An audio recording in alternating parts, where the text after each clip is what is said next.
So, you just got Yoimiya, and you're wondering if you should build her.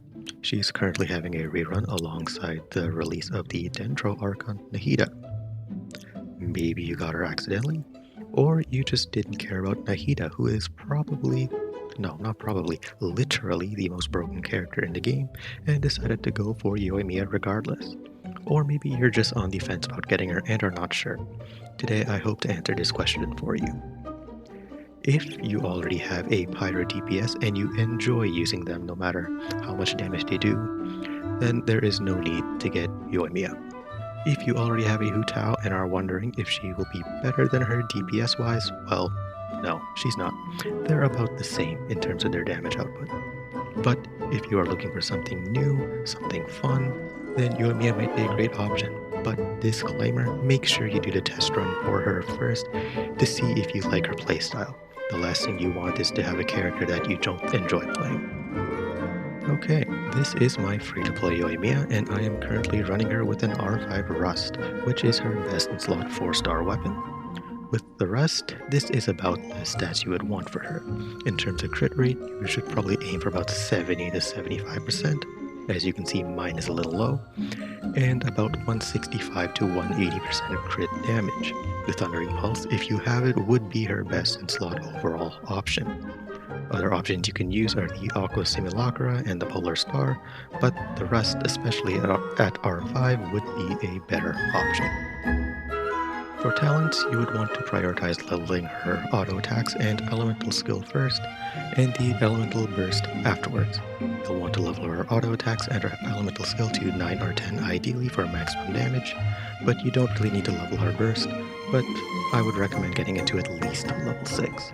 This is because of the way her burst works. It is more of a supporting ability than a damaging ability. If we look at her talent, Summer Night Dawn, using her burst, Ryukin Sacrifice causes nearby party members other than Yoimiya to gain a 10% attack increase for 15 seconds, and a further boost will be gained based on the number of tricks of the Troublemaker stacks Yoimiya possesses. Leveling this talent only increases the damage the burst does, not the supporting ability. Therefore, unless you are looking for a minuscule damage increase, there really is no need to level this skill since her burst does not do any damage, really. I have her at C0, where Constellations do get decent the further you get along, but do you need them? No, you don't. She does fine at C0. For artifacts, I am running her on a 4-piece Shimenawa Reminiscence set. You can run a Crimson Witch set or an Echoes of the Offering set, but I personally do not recommend these because you will get more out of your resin if you use her on Shimenawa. While farming the Shimenawa set, you will also be getting Emblem Artifacts, a really good artifact set which can be used on a lot of characters such as Zhangli, Xingqiu, and Raiden Shogun. Xingqiu is also commonly used on a Yoimiya team, so you could easily be killing 2 birds with 1 stone here. For her main stats, on the timepiece you should be using a attack percent, for the goblet pyro damage bonus, and for the circlet either crit rate or crit damage. Because Yoimiya does gain crit rate when being ascended, I would recommend going for a crit damage circlet, but use whichever one will give you the best crit ratio. For substats, you'll be looking for pieces with crit rate, crit damage, attack percent, and elemental mastery. Energy recharge is not necessary because you will not be using her burst very often, and more so just using it as filler or for an iframe. As for the other characters you'll be using alongside Yoimiya, there are a few options. I recommend the team with Yunjin, Xingqiu, and Bennett as it is the most free-to-play friendly option. If you have some of these other characters, you can use them as well, such as Yelan, Beidou, Kazuha, and Zhangli. Okay, I think I've rambled on long enough. Let's see her in action. I'll be using her on the first half of this, and for the second half I'll just use a Kaching Aggravate team.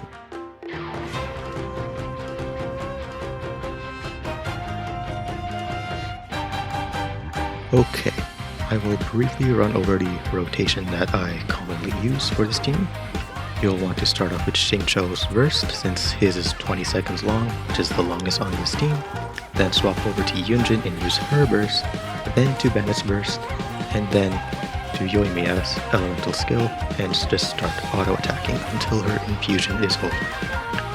Once that's over, you can use her burst if it's available, and then swap to the other characters, use their elemental skills to gain energy back, and then eventually start the rotation all over again. In the case of this floor, an AoE team would be better, which is why this is taking a while to clear, but you can see that it's still not that bad. Alright, well, I have nothing more to say, so I will let this gameplay finish out and I'll put some music for you all to listen to. Also, if you want to see the complete builds for all the characters I'm using in this Abyss run, they will be shown at the end of the video. If you have any questions or feedback for future videos, let me know in the comments. Thank you all so much for watching, and I hope you have a great day.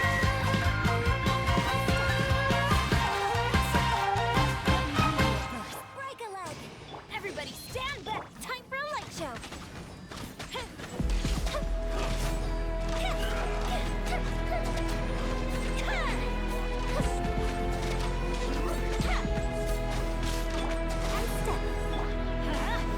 No, my sword!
Speed of light.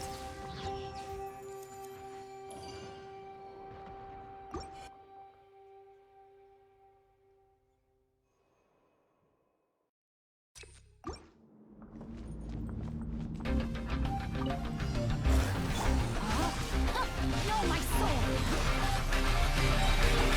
Leap. Rain cutter.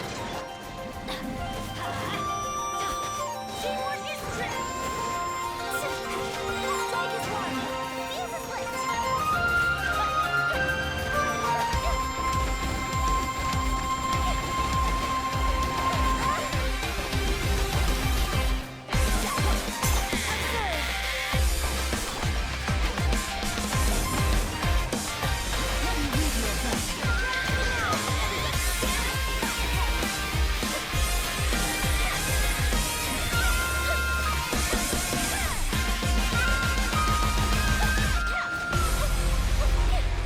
Offensive retreat. Leap. Rain outlines your fate. I'm going in. And step. Strike is one. Witness the power of Go.